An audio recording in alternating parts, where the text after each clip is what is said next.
to para po bigyan ng blessing ang ating mga youth.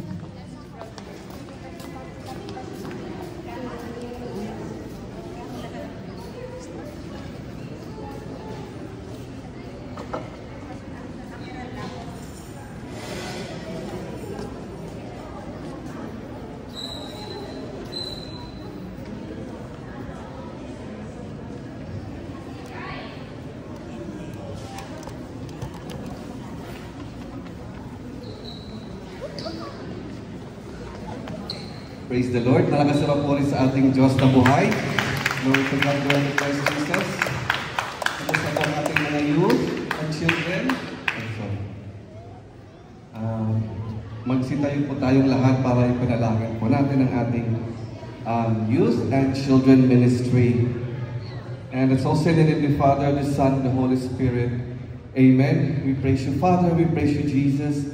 We praise you, Holy Spirit. Lord, muli maraming salamat po sa araw na ito na yung ginawa. Salamat po, Lord God, sa patuloy na pagbibigay niyo sa amin ng buhay, kalakasan, kalusugan. Thank you for the gift of life. Thank you for the gift of family, and thank you for the gift of this community.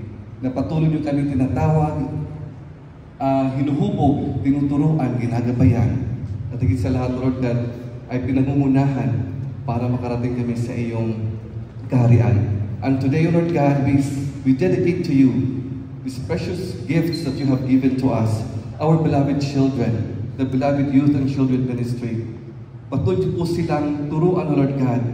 Patuloy niyo po silang itahad sa tamang landas, Lord God, habang silang lumalaki.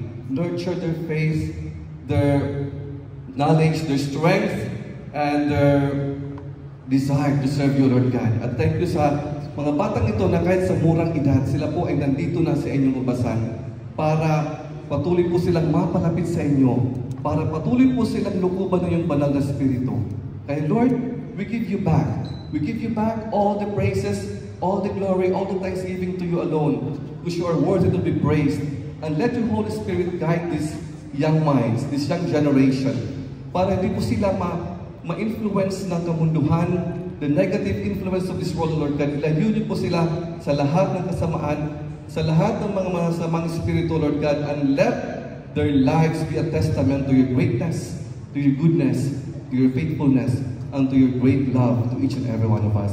Kaya maraming salamat po, Lord God, sa patuloy na iyong panawagan sa mga batang ito, and let them be the future leaders of this country, of this community, and of this world. And we ask all this through Christ our Lord. Amen. Praise the Lord. Purihin natin si Lord.